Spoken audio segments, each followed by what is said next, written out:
Great. All right, this is session number 20. What's available with the data portal, on the data portal. Description is the data portal is a one-stop shop for UDOT data and tools, including open data, UPlan, linear bench, highway reference online, and report auto generator. This session will include an introduction to what is available, as well as highlight some of the new mapping galleries. 90-minute session, and I think by the time I finish introducing everybody, we'll almost be done. The presenters are Sarah Regard. Sarah is a GIS analyst and environmental planner with BioWest. She has worked directly with UDOT GIS for over a year, assisting with UPlan, the data portal, and GIS needs in the department. David Alger, it's Alger, right? Alger. David started with UDOT as an intern in 2006 and is currently the technology engineer in Region 1. Adrian Welsh, he is a GIS analyst for UDOT Region 2, and he will be demonstrating the maps and apps for the Region 2 gallery on UPlan. Aaron Pinkerton. Aaron has worked for Region 3 since 2010 and with GIS for the past year and a half. Paul Damron. Paul has been with UDOT for 3 years and most recently in Region 4 for 1 year as a full-time senior GIS analyst. He received a bachelor's degree from Southern Utah University, emphasizing in GIS, computer programming, and CAD. Chris Meredith. Chris has a bachelor's degree in geography from Bowling Green State University. He has been with UDOT for 14 years and is currently a GIS analyst for the Asset Management Group. And myself, Corey Unger, I'm a GIS analyst at the complex. I've been there for about a year now. And let's see, this session is CEU eligible. There's a roll up here for you to sign. And once we get started, I'll pass around the clipboards. Excuse me. So, without further ado, we'll jump right in. As I said, this session's called What's Available with the Data Portal. So, what is what is the Utah Data Portal? The UDOT Data Portal. The UDOT Data Portal is a one-stop shop that has a little itch in my throat, where you can go to find all things spatially data related. So we've got featured applications. You can search our catalog for, oh, thank you. That'll probably be better than the Coke. Search our just in time. Search our catalog for data. You can download data, request new data, or find training videos that we've published. You can browse our featured applications, including Linear Bench, UPlan, and our projects map, as well as find up-to-the-date UDOT data news. And without further ado, I'll turn it over to Sarah now.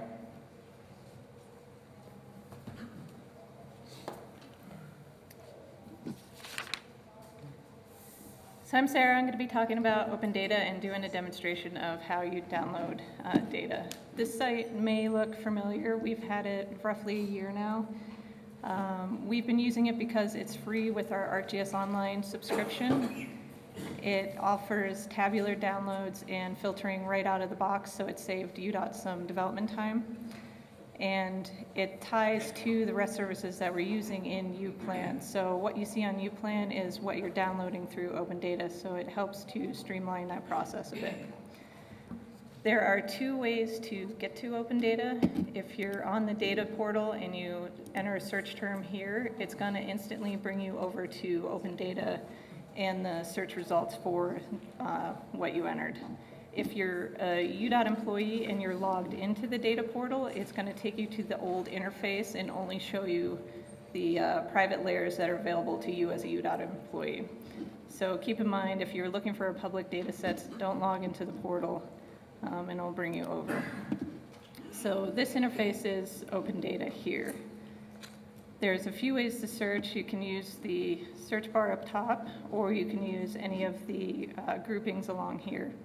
The groupings kind of work on key terms, so they're not perfect. You will find some duplicate data sets and assets and maintenance. And so keep in mind, if you're wanting to find all our data sets, you can look at the data list to find what we have available, or you can just hit enter in the search bar, and it's going to return everything that we have. You can also search within the map, but I don't recommend it because all our data is statewide. So as you zoom in, you're always going to have 92 data sets because it works off the data extent. So I'm going to do an example with Program of Projects Plan, which is a EPM layer that supports 3-year plan and STIP. Several of our EPM data sets have 2 geometries, so if you're wanting to capture the full data set, you'll need to download both points and lines. For this, I'm just going to use the line layer because there's more data in that. The first page it brings you to is a details page. There's some metadata, a sample set of attributes, who made it, I'm the author of it. There's a REST service link and a few tag information. So you can review this information and decide if it's the data set that you're looking for. If you think it is, you can download it right away. But that wouldn't be a thorough demo, so I'm going to go through the other features. Within this table, you can filter. I'm going to take off the filter by map view. Let's see.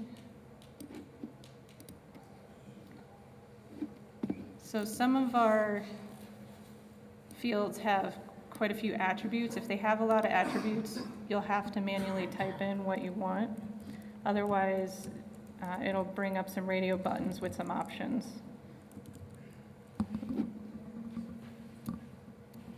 Sorry. It's jumping around. It's catching both the keypad and the mouse.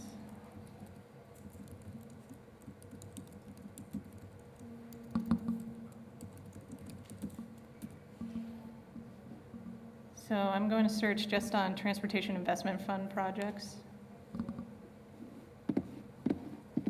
And then Region 3. So you can see there's fewer options here, so it gives you the option to just select it. So we have 79 Transportation Investment Fund projects in Region 3. And as I filtered the table, it filtered the map up here. And if you have just a simple question that you want to answer within the map, you can symbolize it a few different ways. So I symbolize it on pins so you can see the individual projects that are occurring. Is it? Oh, is it? There, sorry. And you can click on them and it'll bring up the attributes just for that individual feature. And if you click on this page, it'll just take you to a bigger window with all those features in it. The charts page, keep in mind this is not Excel. It does not work that great. It only works off of numeric fields unless you're using the donut chart.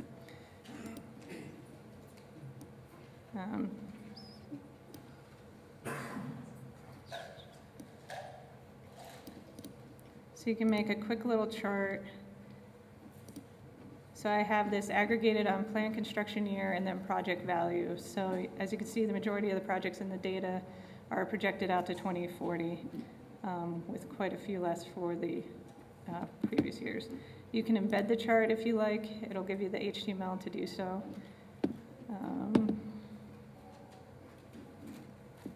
So then moving ahead to downloading. If you click this, it'll give you the option to download the entire data set. You can do a spreadsheet, KML, or shapefile, or you can download just the filtered version. You can also use the API links, which again, they'll give you the filtered and unfiltered version. If when you've selected download and it doesn't seem like it's working, there's the My Activity button. This will give you the status if it's still gathering data or if there was an error. If there was an error, email us at u.gis@utah.gov, and that goes to myself, Corey, and Becky. Let us know what you're looking for and we'll email it to you. If you're looking for a data set that's not on Open Data, then you'll have to contact the department directly. So if, say you're looking for more detailed crash data, you'll have to contact Traffic and Safety. But if you're not sure, you can just give us an email and we'll get you pointed in the right direction. So that, oh, and the other thing is if you need a M-enabled LRS, Open Data doesn't support measures, so email us and we'll get you the M-enabled version. So that ends my section. Oh, no, it's back to Corey.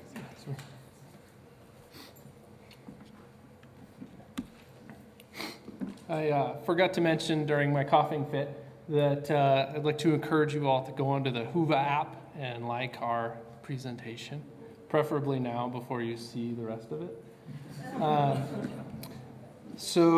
How many in here have heard of UPlan or been to UPlan?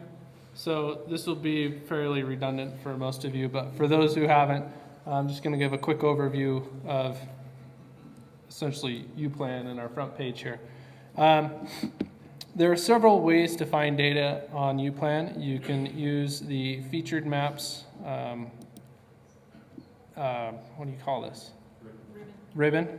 Here, scroll through these and see some of the featured maps or apps that we're trying to highlight.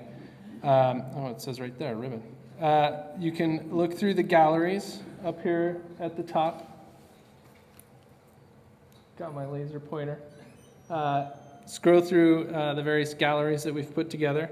You can find maps by going directly to the region galleries over in this very neat map over here.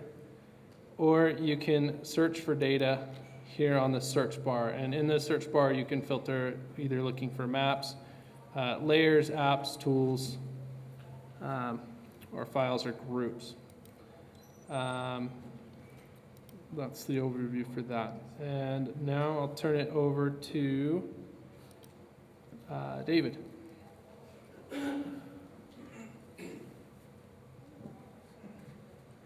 Okay, so I'm going to be focusing just on the Region 1 gallery.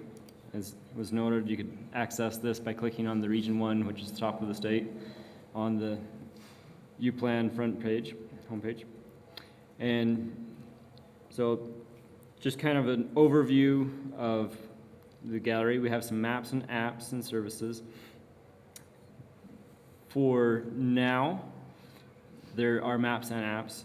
The hope is to get them more towards just apps so that it's a more uniform interface for each of the apps.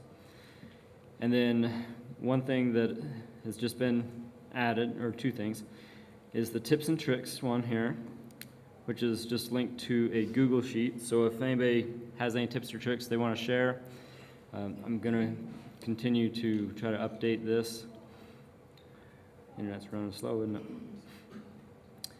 To where you can just get different tips and tricks on different uses of GIS in general. And then there is also a link if you're using the UPel app for environmental. You can access it here rather than having to type in the website. If you have a bookmark, you can continue to use your bookmark as well.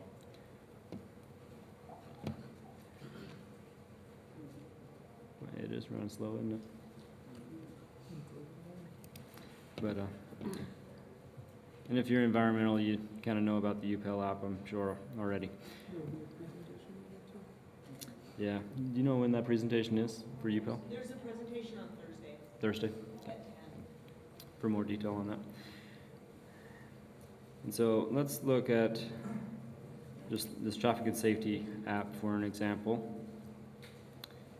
And with all these maps and apps, the goal is to make the data that's on UPlan just more of a customized view for how we want to view it in the region and also as any consultants that are working for the region. So if you have any suggestions on what you would like to see, send me an email at dalger.utah.gov. And with the apps, you have different layers that you can turn on and off.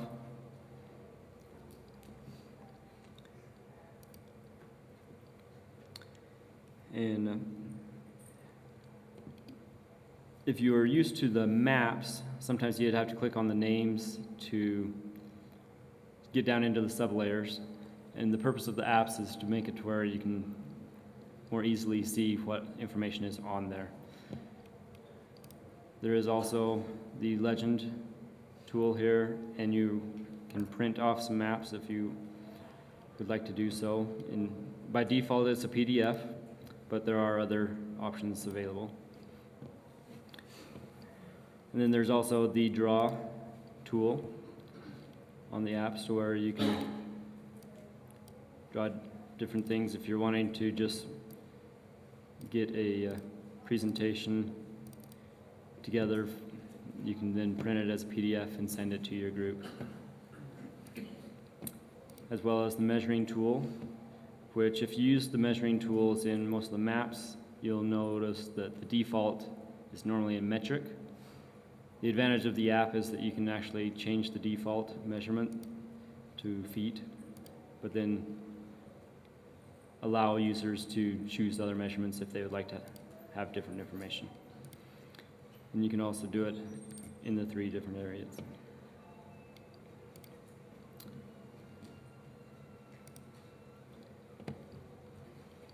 And so there are many bigger projects that have maps and apps out there. As you can see, we have the West Davis Corridor map, an app that you can access different information through this. And so if there are any bigger projects that any of the consultants are doing, we have the capability, if so desired, to put them in the Region 1 gallery so that the rest of the people working for us can see it as well. And so you can see this is very similar. You could have the different layers that you can toggle on and off and zoom in and everything like that.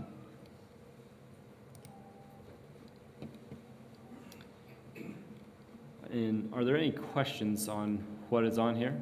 Yes, Jeff? Can you clarify the differences between the map and an app and a service? Yeah, so a map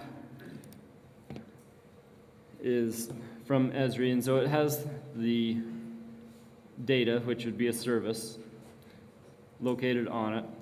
And so it has just this generic interface. And that's where you'd have to click on the names to get to the sub-layers of the different things to turn them on or off. And then an app is more of a customized interface, but it's based on a map. So the map is created and then you create the app to customize that interface. And the service is just the data. There's another question? Yeah. Yeah, so I was just, maybe you could talk for a second about how, so let's say there's a project where it's putting a lot of material online into these web maps. What's the process when you go about to decide if it should be hosted in this data portal, and what that looks like? And how long do you maintain it? Yeah, so the ones maintained by consultants are, like the West Davis one, are actually hosted on their server. And so it's up to the consultant on how long they want to maintain it. And typically they want, from what I've seen, it's best if they're wanting to get the information out to the public on if they would want to host it on these, because the public has access to all of these as well. All you need is an internet connection to get to any of these things. So that's the main application. And do you, at some point, transfer, or would there be a situation where you would transfer and host that permanently from your servers? I'm just gonna jump in here. Yeah. There isn't a standard process for that right now. We're talking about piloting that with a few consulting firms on projects to sort of define when that needs to come in. But we definitely want to be able to harvest the data from these projects and have the data so we can use it again later.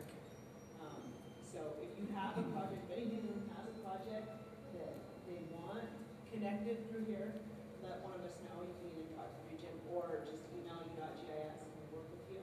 I think some of this is still very new and a lot of that isn't really well defined. So you may have an opportunity to help us figure it out in one of the emails.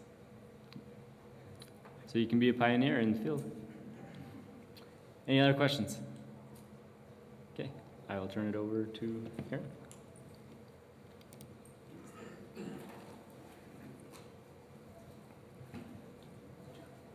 What's the time on this thing? Whoa, hard to see this. Okay, it's maybe a little bit redundant to what Dave was showing in his gallery. I might open a couple of maps and apps just to get them started before we go. Can I close these tabs? Do y'all need to open? Don't close them. You need to open for. You need that one. Okay. Okay, I'll leave them open. Gosh, y'all. Okay. Let me see where my stuff at. Yeah, they will fall apart. Is that better?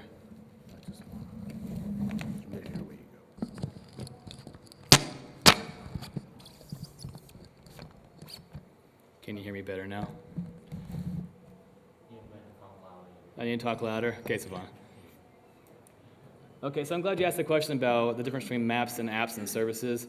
With these galleries, as you can see with David's gallery, it's similar to this, is we try to use these thumbnails here to signify what they are. So you'll see in the corner here, this one is, this one's a map, this one's a gallery. A gallery is a collection of maps or apps, and the ones that say service are the ones that are just basically your map layers, and I don't have any services in the Region 2 gallery. The Region 2 gallery is a way to showcase what we've done in Region 2, to put stuff out there for what's going on in the region. We also have some statewide things as well. A lot of things we have in here, the important stuff is done behind the scenes, so I can't really show off how cool some things are, but for the time being, our active permits is not really as active right now because we have some DTS people changing positions, I guess. One thing I wanted to show, though, is where'd it go? Oh, that's good. So that can't be added to the map, but it's there.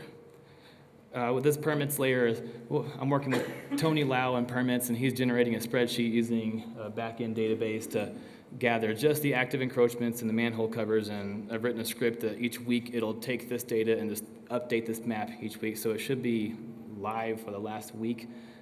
I know that some folks, like Aaron in Region 3, have been asking about permits data. This is only filtered to Region 2, as you can see, but you could take the filter off or add it to other stuff for different regions. One thing we want to do is we don't want our gallery to be too clustered. Right now it has 2 pages of stuff. We almost want to try to keep it to 1 page, but so we made a projects gallery that's just basically, we have our projects map, which is just active projects in Region 2, and we also want to showcase some things like this. Let me open this up. In Region 2, we're working on the 215 reconstruction from, I think it's from 4700 south to 201. And it's kind of a big in-house thing that we're working on. We'll probably develop this into a story map at some point. And once this loads, I can show you the data we put together for it. Open this one up first. So here, when you're zoomed out, you can just see the 3 major interchanges that they're working on. And when you zoom in closer to them, the map starts changing and the layers will start coming on based on the scale you're at and the speed of your internet service. Wow. It's really big SR201.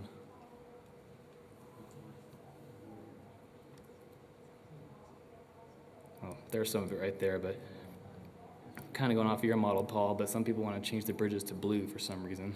I'm not sure why. But that may change back. But this is just a way of showing what's going to be reconstructed with the 215, with the SR201 here, and also the 2 different interchanges. You can scroll out and go down south to take a look at them. One thing I did want to show off is this Region 2 Projects Filter app that some folks, I think that they knew more about it, they probably would use it more. And what this does, what the district engineers in Region 2 have requested to see where our active projects are, and we also want to use these little filters here. You probably can't see them very well, but you can filter on each of these projects based on who the resident engineer is or who the project manager is, or also with a date range. So just for example, if I look at filtering by resident engineer, it's hard to see.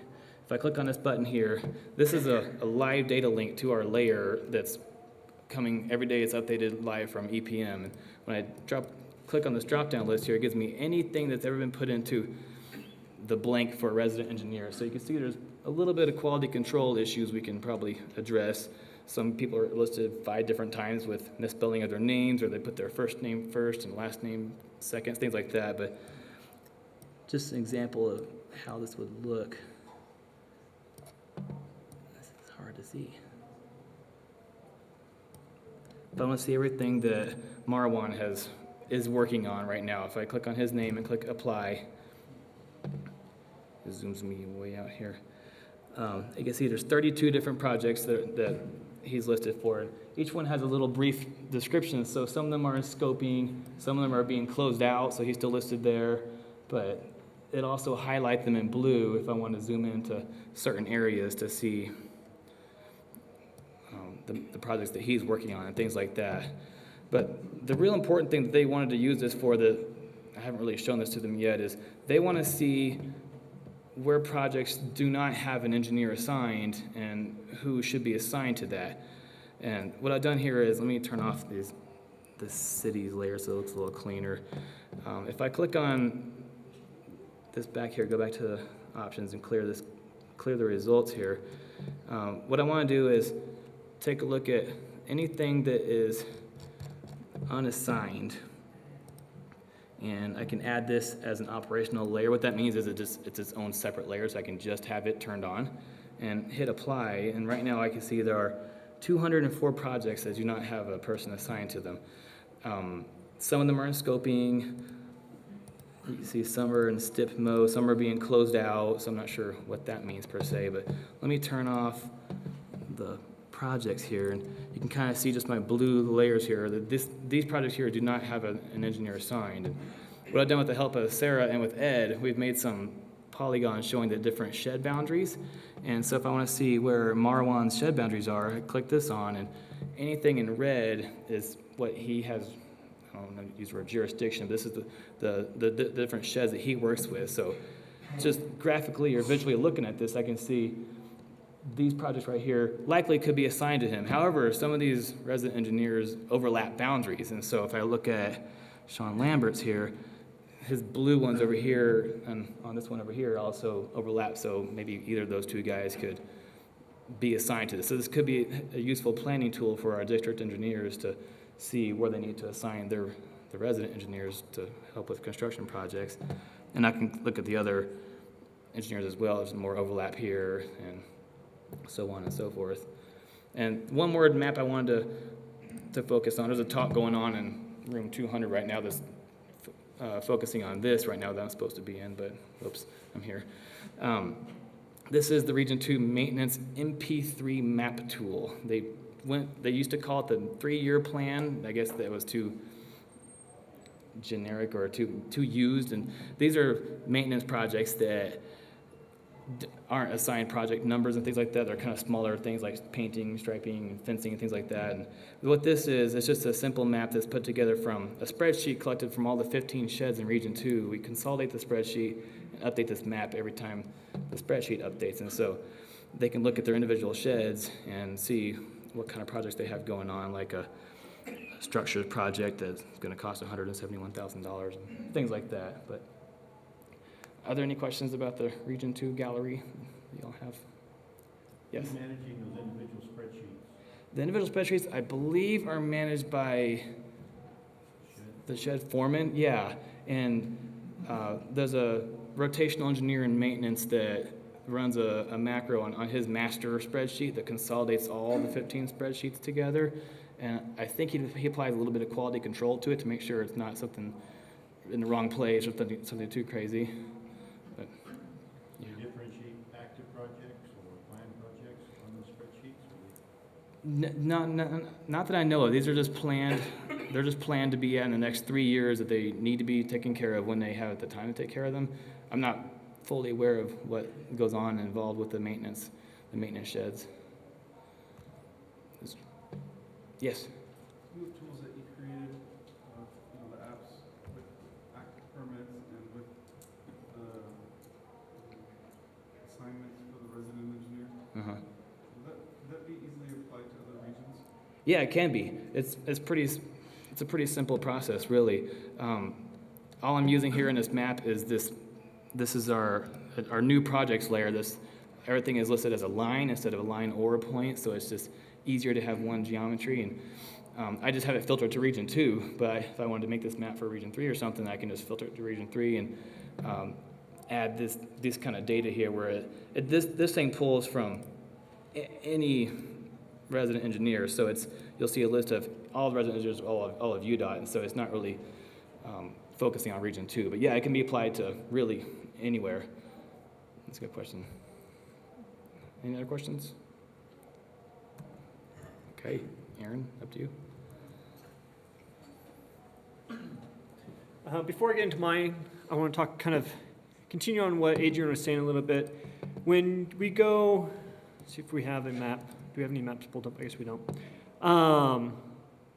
Currently in a map, when you click on a line, I had that one turned off.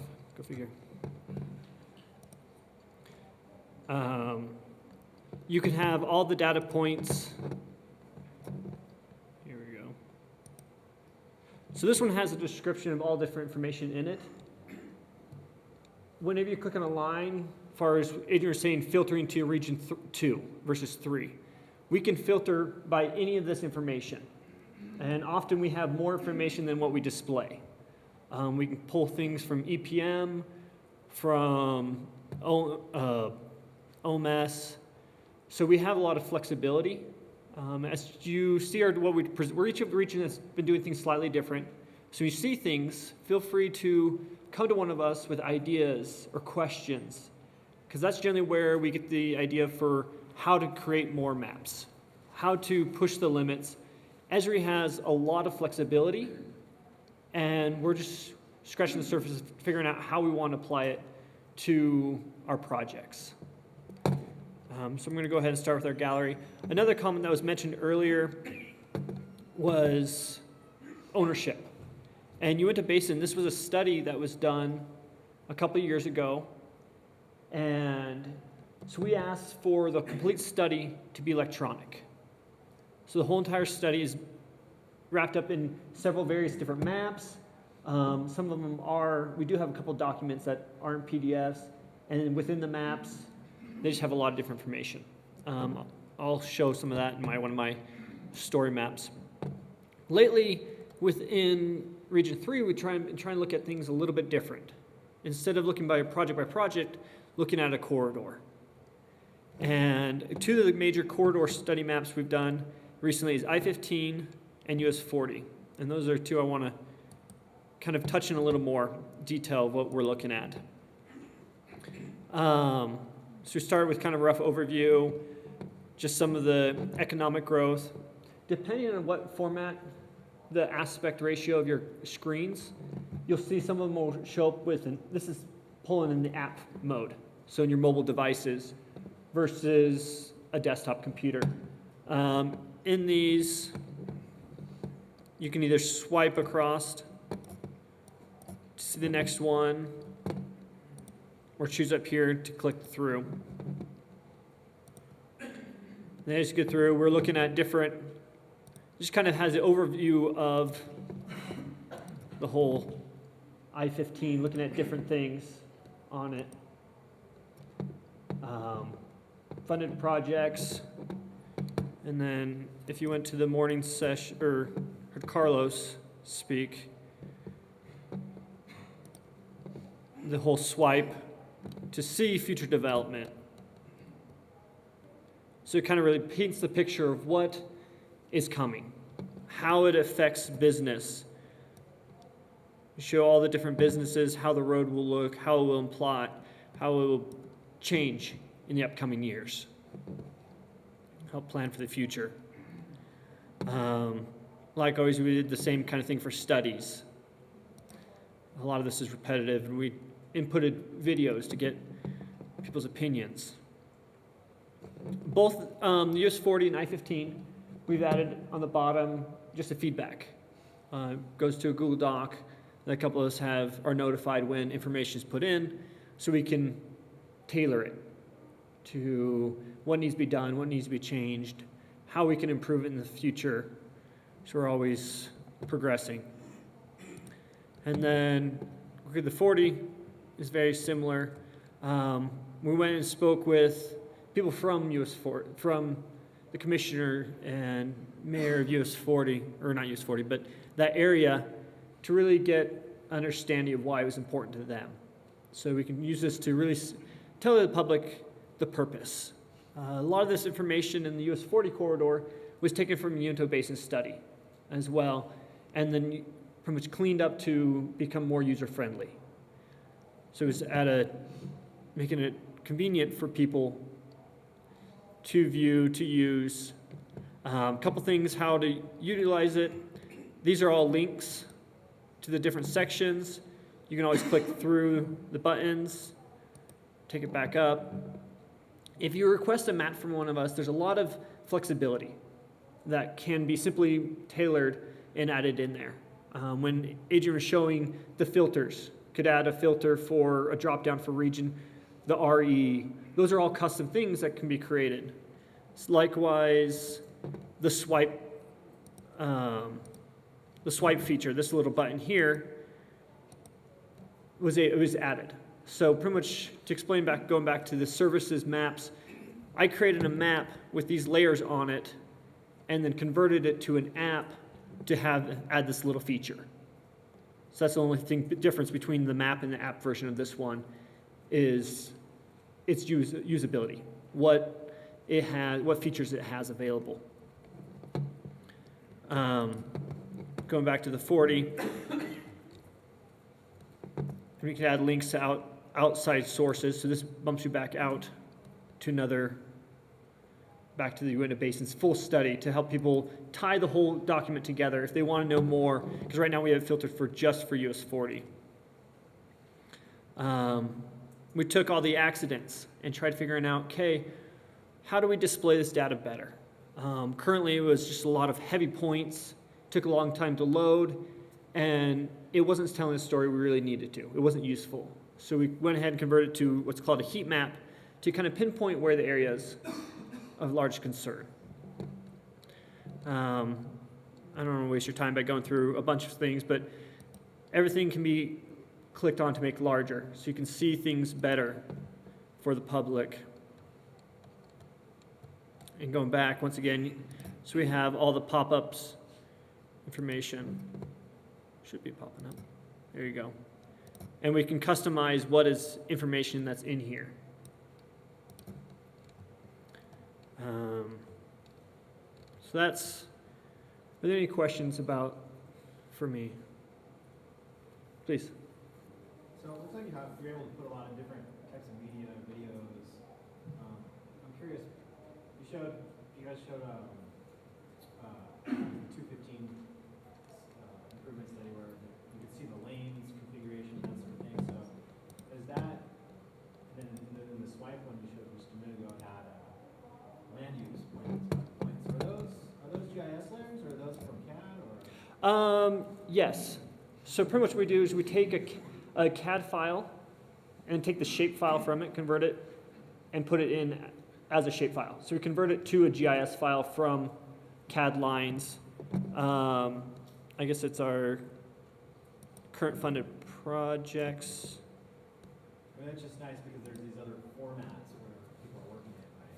Yeah. To be able to bring this without having to fuss with too much. So I have one in here. I don't remember exactly where it's at. It's in US 40, but yeah, it has the line works as well. So it's very user-friendly. I know Paul's going to discuss more. They're working on more project by project, creating maps for them. Any other questions? I'll let Paul show his stuff.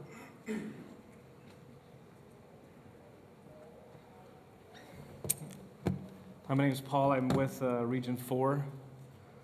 We're excited to demo kind of what we've been doing information and data that we put inside our gallery, but also highlight, like these other regions did, highlight what we're doing and how we're using services, content that's provided not just by the central GIS team, but also by the software provider itself.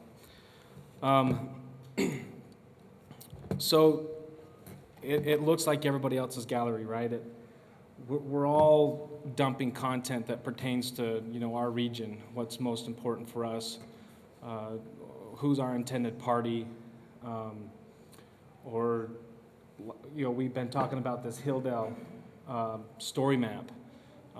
We feel it's important to be in our gallery so that people can see it. We worked with Horrocks on Bluff Street and Sunset. That's their gallery. We're linking their data, their content. I know we talked a little bit about this to our gallery. It's not always hosted on our own servers, but we can access it through here, or individuals can access it through here. Our right-of-way department has a licensed surveyor that also is pretty GIS savvy, and he too helps the right-of-way department gather data, dump data into GIS that helps the right-of-way department. And so we've got a right-of-way gallery that he's built that has basically anything that he feels he may need, his survey techs may need to help them or support them out in the field.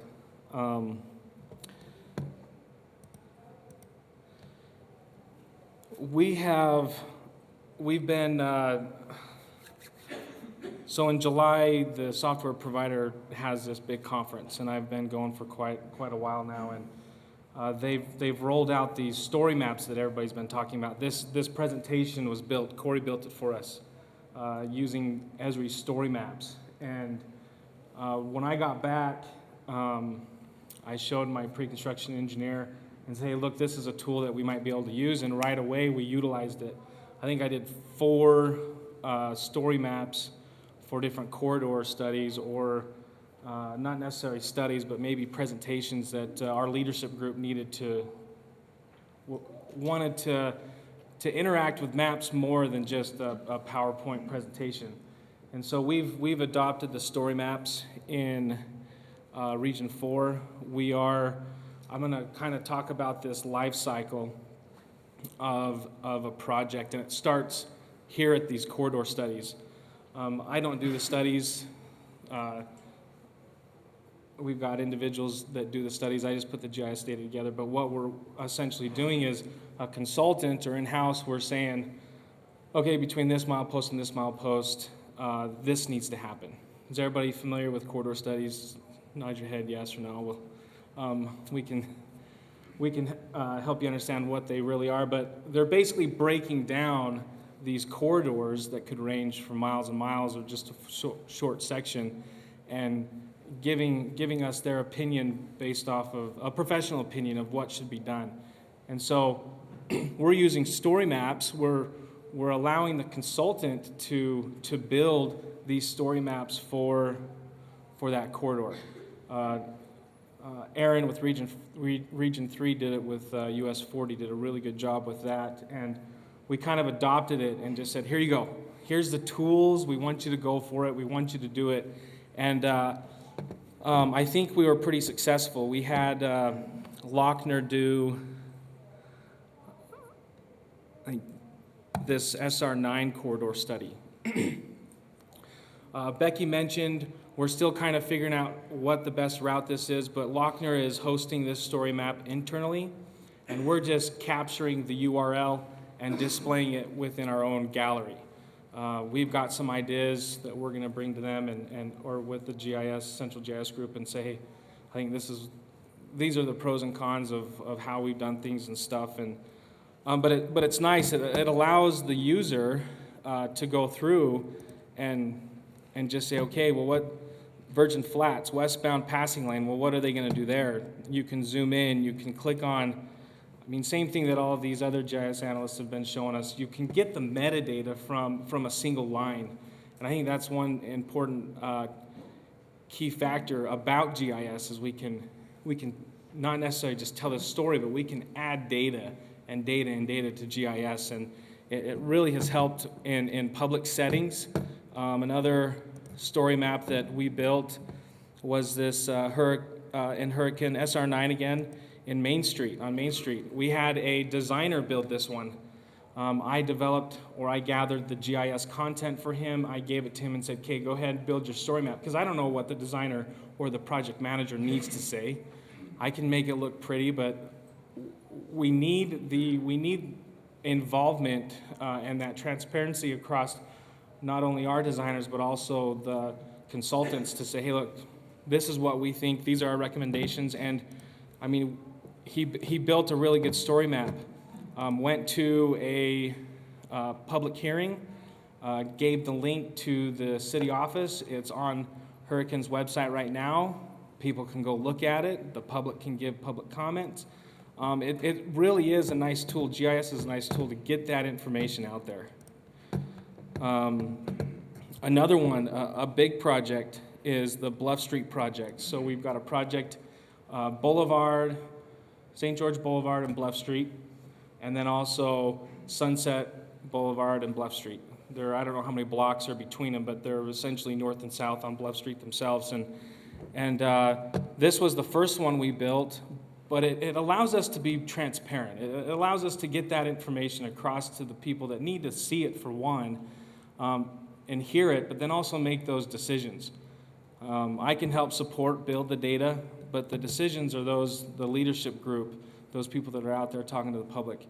And so that's the way we're using story maps.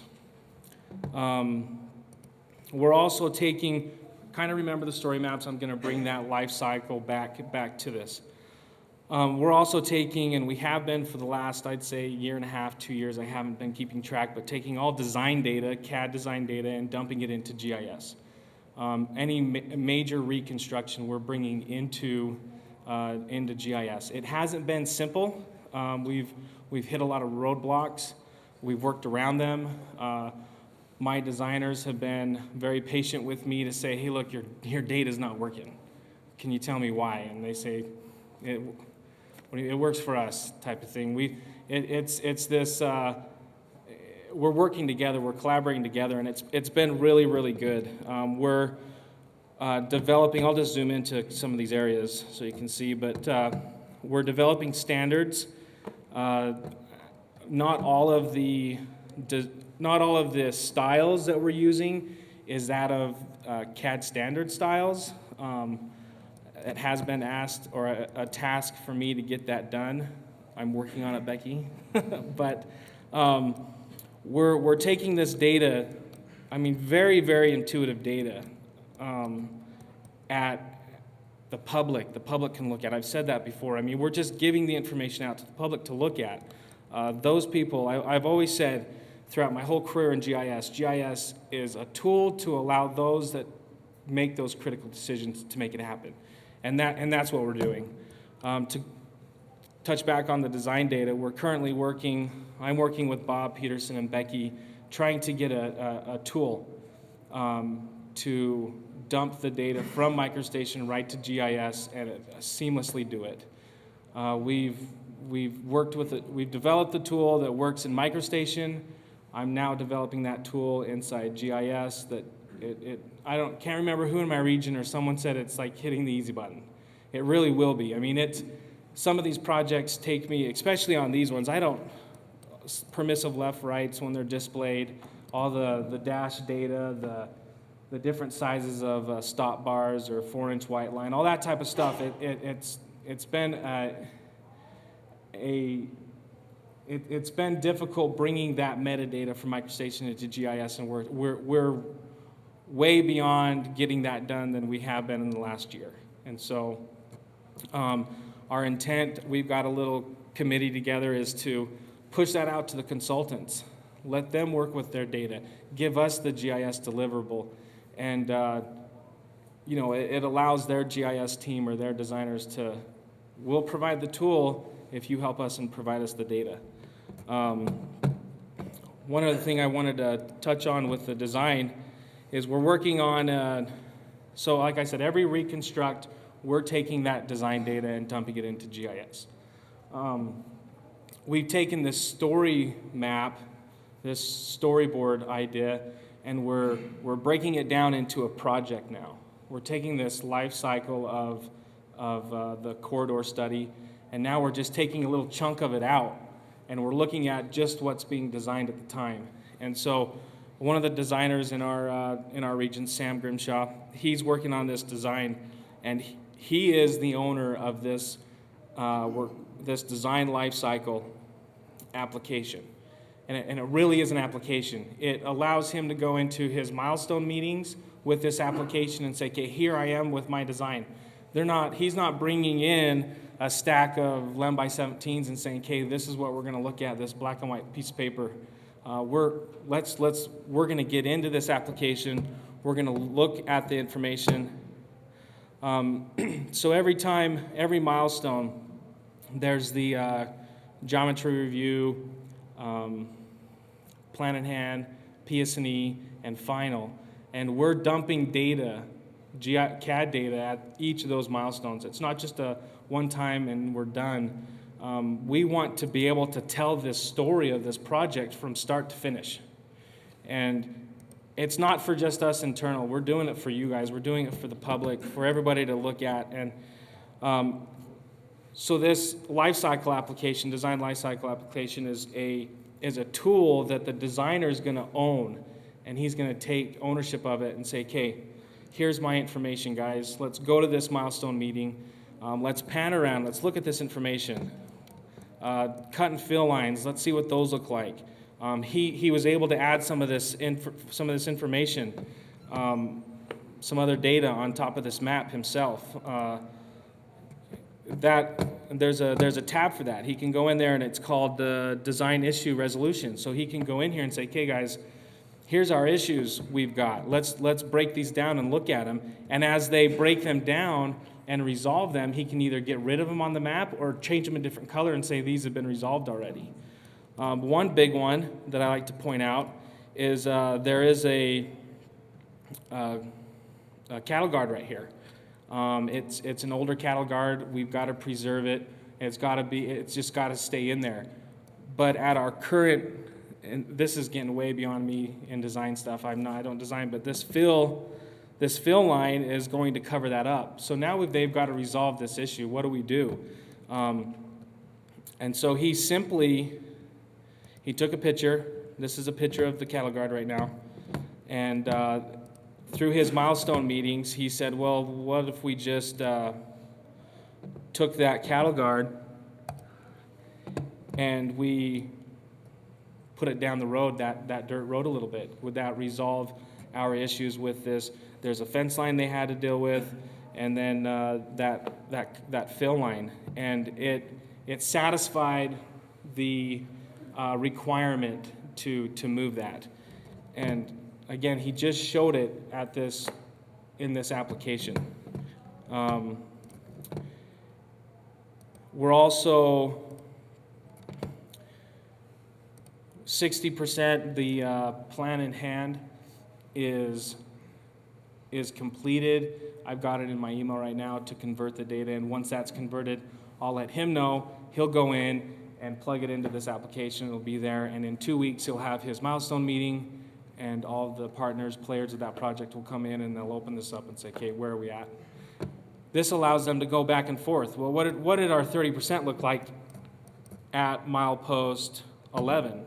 Well, they can go in and look at it. They can look at the different cut and fills or whatever aspect changed about that project. So like I said, we're taking this corridor study and we're breaking it down. We're taking a section of that.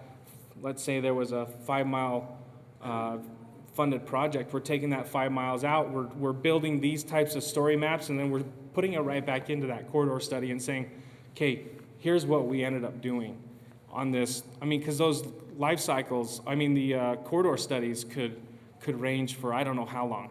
I mean, they could take years to actually complete what that study might have recommended.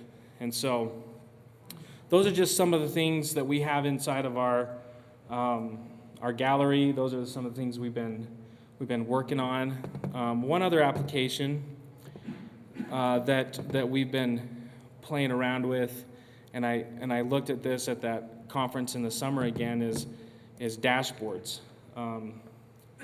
They're kind of big right now in the data world, and we had it told a story and it answered our question, and then we were able to go and act and try and resolve some of these issues. But we had a section of I-15 that we had a lot of incidents, and we needed to figure out why.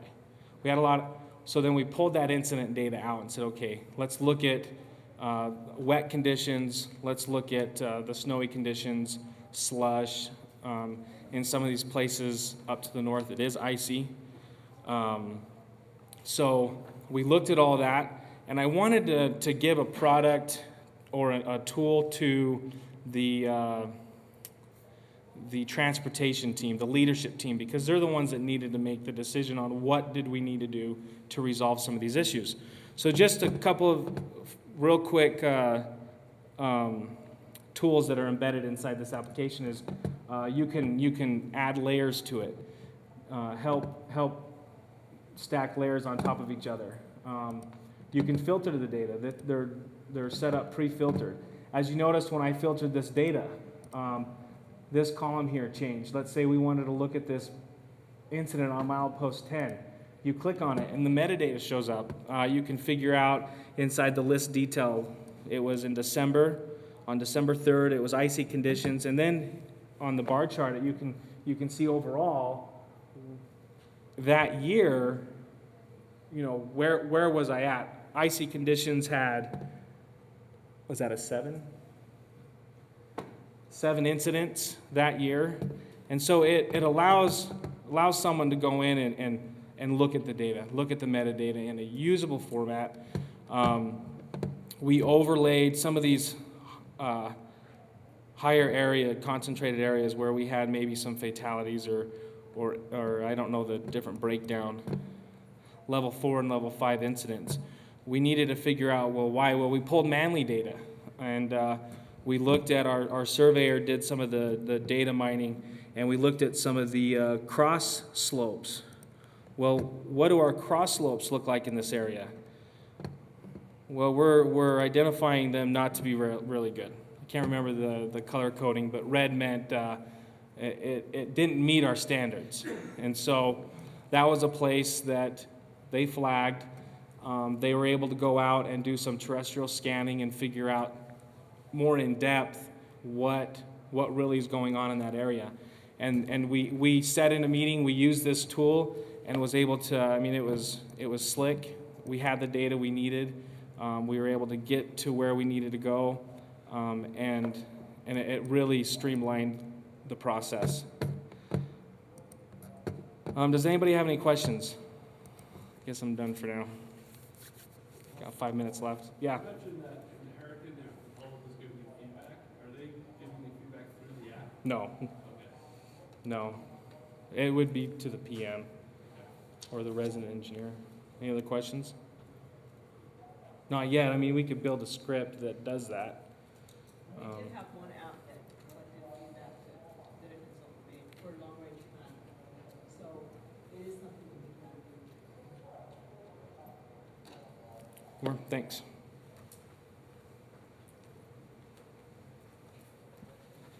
Thanks, Paul. I'm going to go over a couple other tools, 3 other tools that are available to you through the data portal, in addition to Open Data and UPlan. They are Highway Reference Online, Linear Bench, and the Report Auto Generator. I'm going to go fairly quickly, but keep in mind we have tutorials available on the data portal. We're available to answer questions, and we're also available to do additional training if you decide that's necessary. Starting with Highway Reference Online. You've seen a lot of this data displayed on UPlan. You've seen data available through Open Data. Most of that data is made geospatially available via the Linear Referencing System, or the LRS.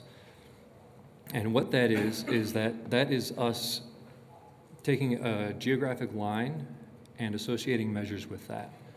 And with the Highway Reference Online, you're able to access that and actually see the line and the measures. You can access it a couple different ways. You can either display all the state routes, all the different routes, and you can navigate into the map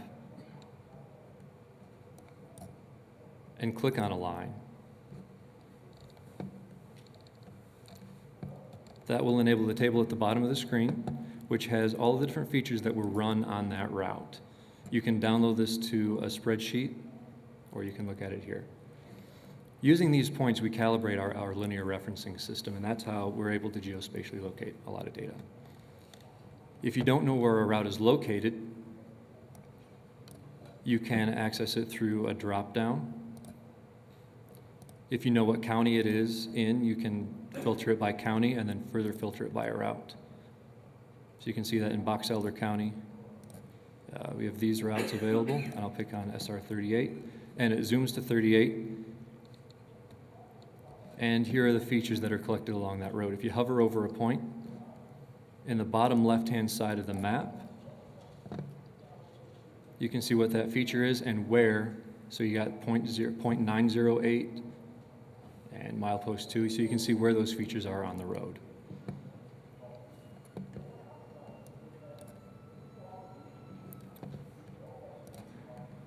One of the other tools available through the data portal is Linear Bench. A lot of the information that was shown earlier is accessible through the Linear Bench also. And using the routes and mileposts, you can access that. So the first window that you see lets you pick a route. I will pick Route 65 because that's the one I was messing with earlier. And it shows you the extent of the route. This route goes from 0 to 28. For the sake of this, I will accept the whole route. And we have a few different categories. Next, I'm going to show you the report auto generator, which gives you summary sheets for blue and or orange and purple books. So this is a predefined category, these preservation quantities. It lets you see all the different layers that are associated with that tool. You can click Add All Layers, and if you've added something you don't want, just click it again, and it'll go to the right-hand side. Once you click Go, you can see a lot of information is piled onto this screen. The upper left-hand side shows you the route and milepost that you chose, and below that shows you all the different layers that you picked.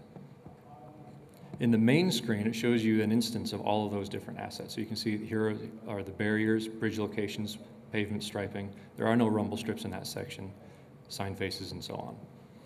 On the right-hand side, you want an arrow, laser point?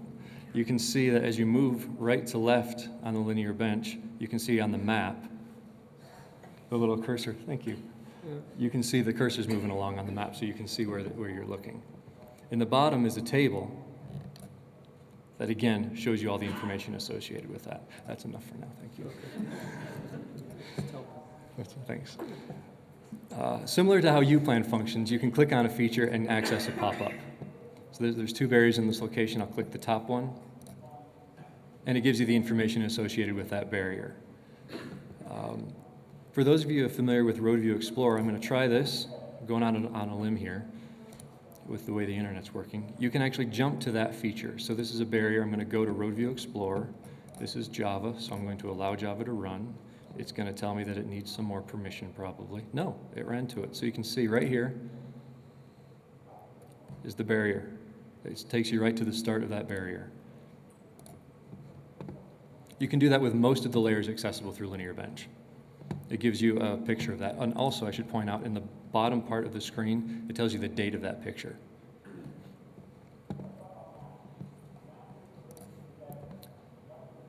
So moving on to the report auto generator, since I chose the preservation quantities filter, I have all the layers necessary to run that. In the upper left-hand side, you can export this, which is all of these tables down here. So each tab is a different tab in a spreadsheet. So pick the selected route segment. I don't recommend ever clicking all routes. That's a lot of data. Pick all the layers so that you get all of these layers, and then click Export, and you'll get a spreadsheet. That spreadsheet looks like this, which is very similar to the bottom portion of the linear bench screen. It tells you the extent, and it gives you the location of all the different features along that route segment. Back to the data portal. On this main screen in the middle, there's a link to Report Auto Generator. If you click this, it takes you to the Google Doc, and you can download that document. That document looks a lot like this document. Not that document, it's loading. Hang on a second.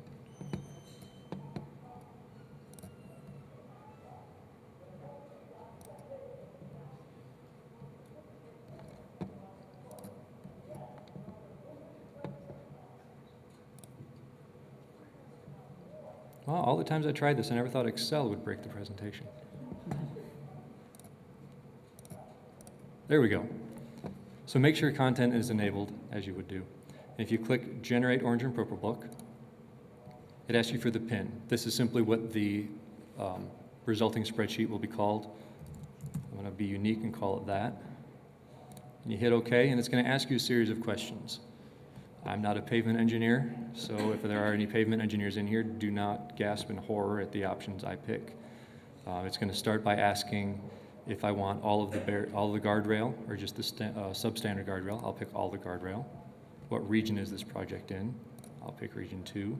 And that's accessing PDBS to get you to the different costs for the different features of the road. We'll do a mill and fill.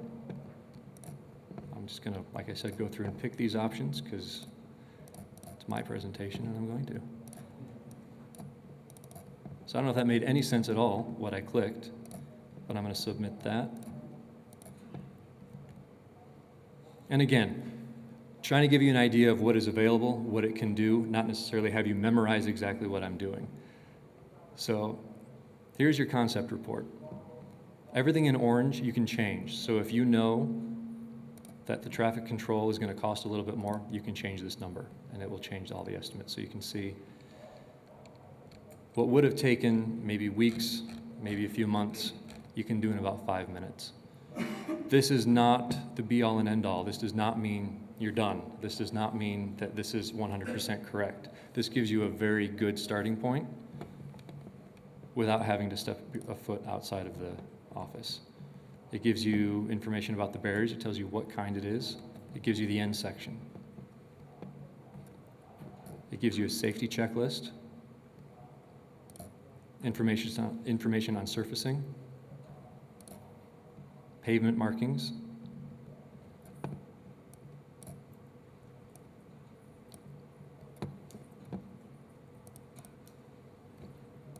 and sign information. It also has comments as to why a sign might be labeled as substandard. This has faded paint.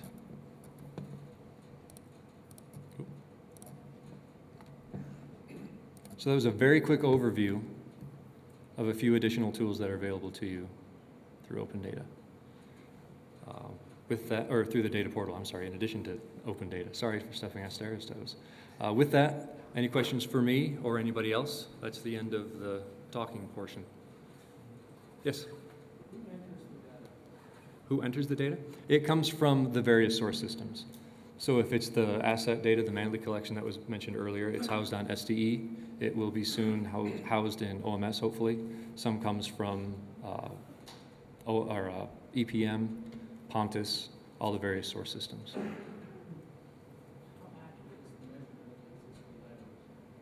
Sorry, how is it accurate?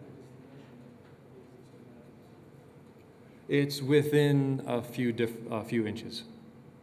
It's based on the LiDAR information that was collected. At least it's varying depending on what source system you're talking about. The asset information that Manley collected, it's within a few, that's within a few feet, I believe.